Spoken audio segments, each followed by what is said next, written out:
Hello everyone. So whether you're joining me on Facebook or on YouTube or in somewhere else, hello, it's Lisa Turner here from Psycademy. You are very, very welcome. So today, this week, last weekend, we ran an event called How to Be a Six-Figure Psychic and Spiritual Leader. So as you'd imagine, there was a bunch of stuff about awakening spiritually.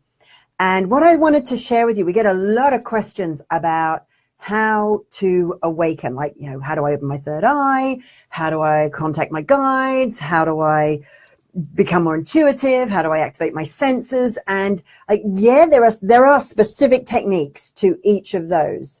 And to any, whether you want to, whatever spiritual skill or psychic ability that you'd like to have, there are specific things that you can do to activate those. But one of the pieces of content that I shared on our training were these 5 keys that make it possible for you to awaken. So I thought I'd share that with you today. What do you reckon? Cool, huh? Okay, so I got it here. So the first one is decision and commitment. So number 1, decision and commitment. And the reason I mention this is, so a lot of people say, oh, I'd love to be more psychic. I'd love to be more spiritual. I'd love to be more spiritual, isn't a great example. So one of the keys is, as an example, one of the skills that you learn is meditate regularly. And people go, oh, I'd love to be more spiritual, but, oh, I haven't got time to meditate every day. Oh, I haven't got time to do this. So it's like they want it, but they're not really committed. So commitment means doing the process. So make a decision, and then you commit to following through. An example that I thought, I find this one quite funny, and I kind of laugh at this. So I had a lady really wanted to come to one of my courses, said, really, really, really want to come to your course. And she says, I'd love to be able to speak to my guides. I said, that's fantastic, because we're actually running this course. It's a whole program. It's not too far from you, where we initiate you into your spirit guide. Oh, that sounds wonderful. I'll definitely be there. Where is it?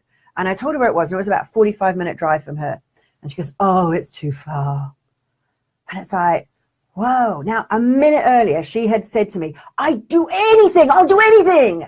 But what she hadn't said was, I'll do anything except drive for 45 minutes. It's like, really? It's too far. Okay. And they just, oh, you don't run any near me. And it's like, in my head, 45 minutes, that's pretty near. So, and it like, look, it's okay. Want to awaken spiritually? Don't want to awaken spiritually, but make a decision. I will do X. I will do what it takes. And like, if you're going to say, I'll do anything, like, be prepared to do something. Because what she really said was, I won't do anything, because she wouldn't meditate regularly or drive 45 minutes. But other than that, she was totally committed, right? So think about, like, what is your level of commitment to the outcome, to the result? How badly do you want it? Like, how badly do you want to be able to communicate with source directly? How badly do you want that? Okay, so make a decision and commitment. An example of this is when I first learned, I learned transcendental meditation. Now, I'd read lots of books on meditating, and I'd done little courses and things, and I didn't really do it because I wasn't committed. But one of the things that got me committed was when I made that decision to go and learn from a teacher, get my own mantra. And then I did it. I made that commitment, and I meditated. I mean, TM, it's 20 minutes every day, morning and night. And I just did it. So next one is your attitude. So so I've got several aspects here with the attitude. So one is be willing to experiment, so that you're willing to kind of play around, and as the word suggests, to experiment. So, an example of this, oh, hi, Didi. Lovely to see you. I can see Kim there. Hello.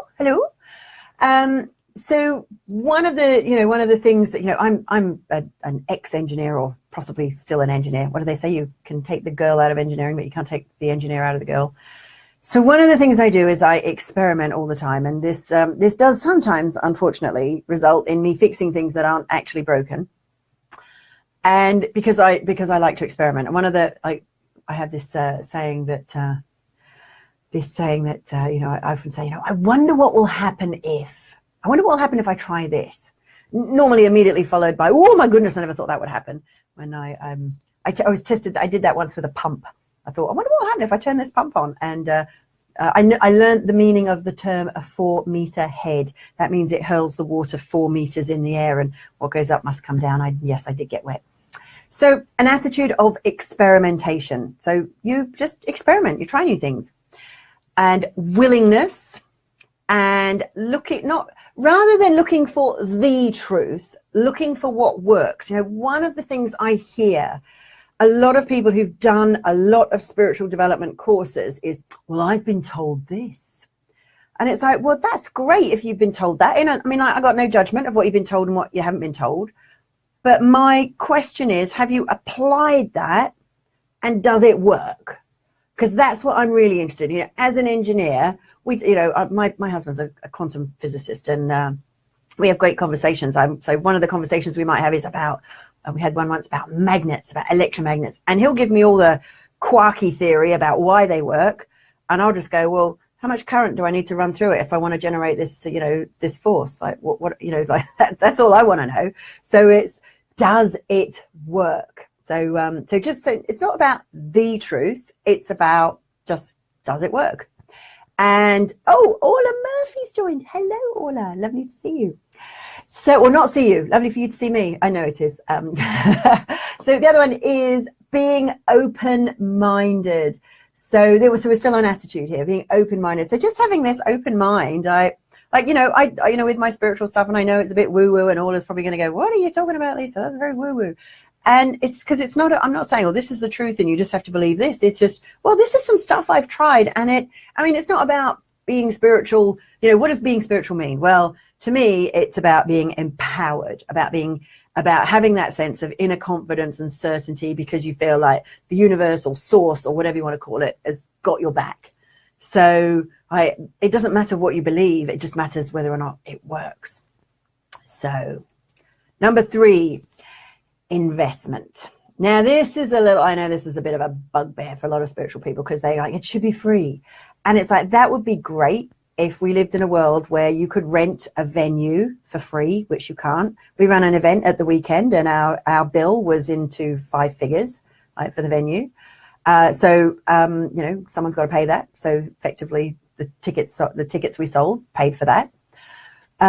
So investing. Now, it might be money, but it's also time and energy and attention. And one of the things one of my Huna teachers said to me once was, you can have anything you want, provided you pay attention. So, excuse me. I have a little throat tickle. Okay, the other one is, I sought out mentors and spiritual teachers, and I looked for those that were actually successful and not just talked about it.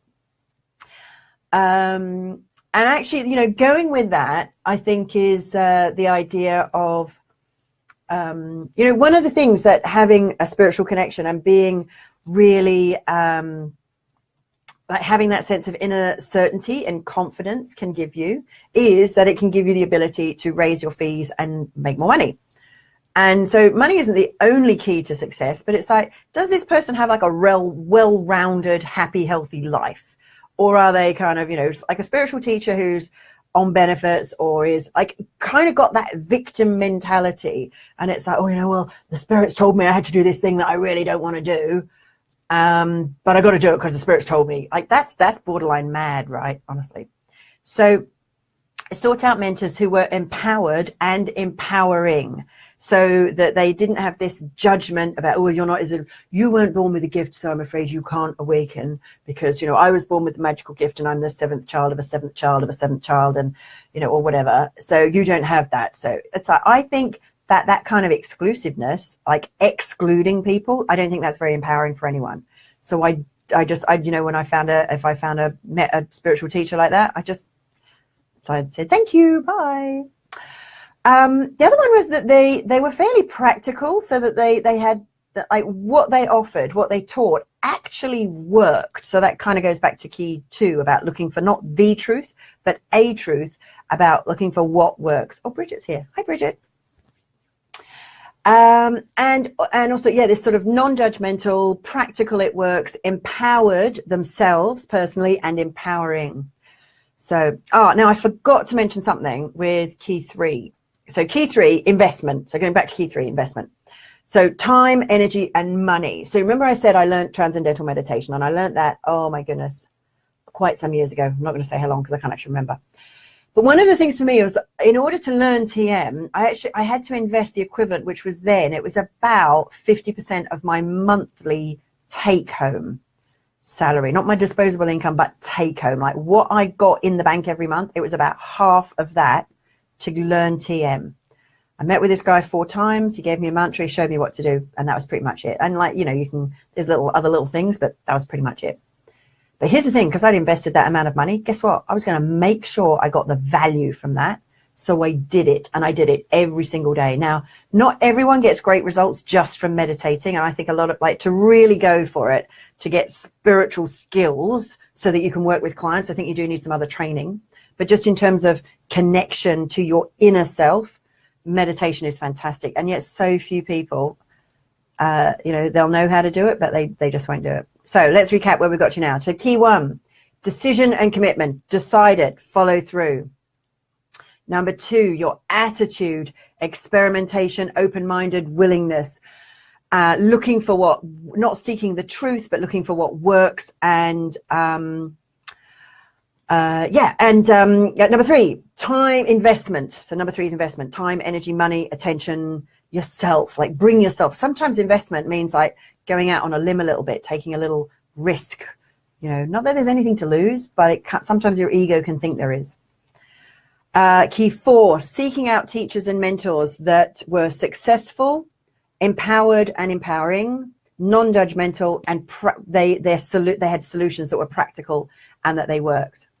And Margaret, hello, first time here, welcome. I love you, Margaret. I love you. I love you all. And I'm particularly loving Margaret right now because she's stepped up and said it's her first time. So hello. Okay, so key 5 is initiation. So every single spiritual tradition has an initiation as part of their awakening. So even if you think of Reiki, which isn't maybe not necessarily spiritual, it might be a healing modality, but it has a, you know, great spiritual impact. It might be called an attunement. It's an initiation. So, and then every single time I've gone through an initiation, my sense of spiritual connection, my sense of my skill level, my ability, my energy, my results have just gone voof, like up a whole nother level. And that's not only true for me receiving the initiation, but when I take my students through initiations, it's like, I mean, an initiation, like the actual moment of initiation, it's like a switch is flicked. Now, there's a whole bunch of stuff about initiation, which frankly, I will cover it in another Facebook Live. I'll cover that whole thing about initiation and like kind of the steps of it. But look for initiations and look for those who have received initiations to initiate. So taking Reiki as an example. So when you're a Reiki practitioner, you can do Reiki and perform it as a healing modality. And then when you're a master, Reiki master, that's when you can initiate or attune others. So I am an initiator. I can initiate others into their higher self, into their personal spirit guide, into the seed crystal, receiving the seed crystal, the creator spheres, the seed crystal matrix, the creator matrix, oh goodness, into the cobra breath, and a whole bunch of other stuff. So seeking those who can initiate others. I'll say more about initiation in another Facebook because that involves its whole other thing. And I'm going to finish my and just open it up for questions. If you have any questions, pop them in. But I'm just going to say these last 2 things. The 2 biggest things that I think keep people stuck when it comes to awakening are these 2 voices that people have in their head. And the first voice is, oh, that's not what I've heard. I've heard something different. I was told you needed to surround yourself in white light or do a violet flame thingy, or, you know, these are the rules I've learned. Now, whenever you have that, that's the voice of ego, because ego likes to keep you where you are. And also it's like with spirituality, there are no rules. There is just what works now in this situation, in these circumstances. So if somebody told you something and you're going to go, that's the rule and I'm not going to look outside of this, that's dogma. And what I see right now is quite a lot of what I call new age dogma. It's like we burst away from religion, 20, 30 years ago. It's like we started to say, you know what, we don't need religion to find our spiritual connection. We can find it ourselves. We can expand it and connect ourselves. And yeah, that might mean you need an initiation, to get to that next level. But, part of it is there's no rules about what you need to believe.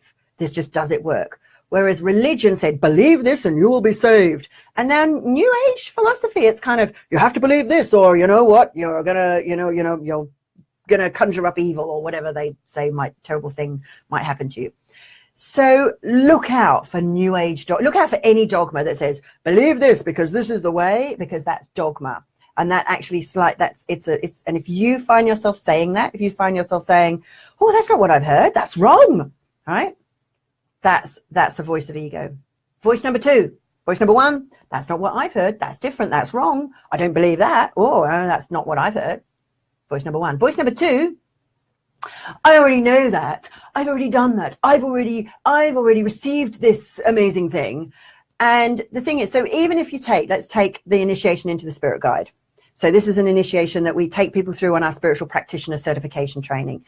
And it's really, really powerful. And if you're interested and you're up for it, I'll do a whole Facebook Live on spirit guides and being initiated into your spirit guides, just to explain the process.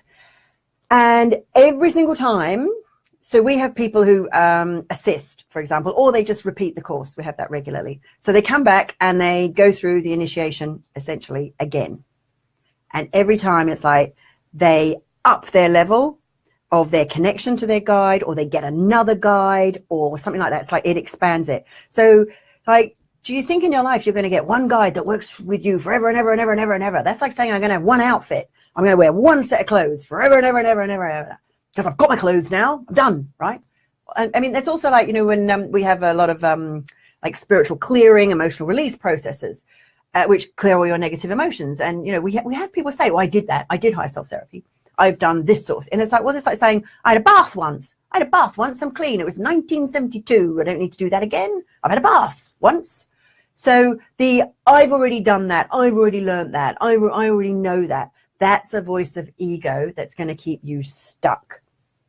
So any questions? What are your thoughts? Oh, Alexandra's here. First time here as well. Hello. And I love you too, Alexandra. I love you. I love you all. You're all my favorites. It's so lovely to see you. It really is. It really is.